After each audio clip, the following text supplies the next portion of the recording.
बहुत समय पहले की बात है। एक नगर में एक धनी सेठ रहता था। उसके पास धन दौलत की कोई कमी नहीं थी, लेकिन फिर भी उसका मन अशांत रहता था। उसे हमेशा बेचैनी महसूस होती थी। एक दिन उसने नगर के प्रसिद्ध संत के पास जाकर अपनी समस्या बताई।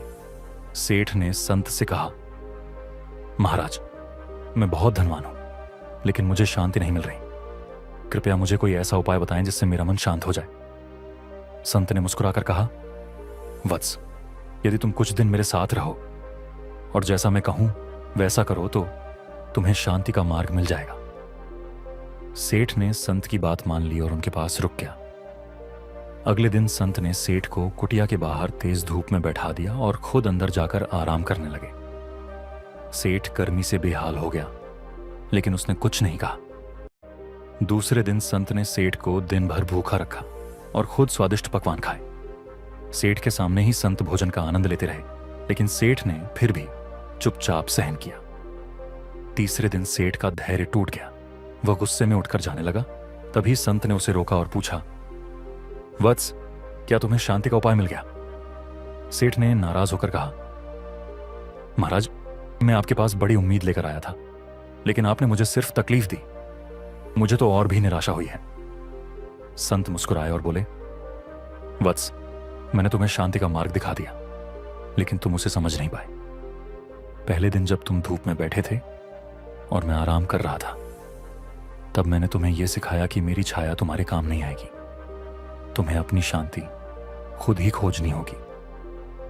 दूसरे दिन जब तुम भूखे थे और मैंने पकवान खाए, तब मैंने यह सिखाया कि मेरी साधना और प्रयास तुम्हारे लिए लाभकारी नहीं हो सकते। तुम्हें अपना मार्ग खुद बनाना होगा। संत ने आगे कहा, शांति तुम्हारे भीतर है। उसे पाने के लिए तुम्हें स्वयं अच्छे कार्य करने होंगे, दूसरों की मदद करनी होगी और सच्चाई के मार्ग पर चलना होगा। कोई दूसरा तुम्हें शांति नहीं दे सकता। संत की बातें सुनकर सेठ को अपनी गलती समझ में आ गई। उसने संत का धन्यवाद किया और ठान लिया कि वह खुद अच्छे काम करेगा और अपनी शांति खुद अर्जित करेगा। सच्ची शांति दूसरों से नहीं, बल्कि अपने भीतर से आती है। इसके लिए मेहनत, अच्छे काम और सही मार्ग का अनुसरण करना आवश्यक है। यह कहानी हमें यह महत्वपूर्ण शिक्षा देती है कि शांति बाहरी तत्वों पर नहीं, बल्कि हमारे भीतर से उत्पन्न होती है। सेठ के पास बहुत धन था, लेकिन फिर भी वह मानसिक शांति की तलाश में था। उसने संत से मदद मांगी और संत ने उसे बताया कि शांति पाने के लिए उसे खुद ही प्रयास करना होगा। बाहरी साधनों और भौतिक सुखों से मन की शांति नहीं मिल सकती। संत ने सेठ को यह समझाया कि उसकी मेहनत और साधना ही उसे शांति की ओर ले जा सकती है।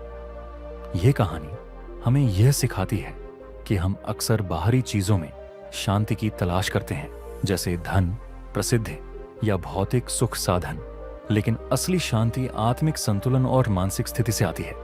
जैसे संत ने सेठ को धैर्य, संतुलन और आत्मनिर्भरता का पाठ पढ़ाया, वैसे ही हमें भी अपनी शांति के लिए खुद ही प्रयास करना चाहिए। हमें अपनी सोच, व्यवहार और आचरण को सही दिशा में मोड़ने की आवश्यकता है।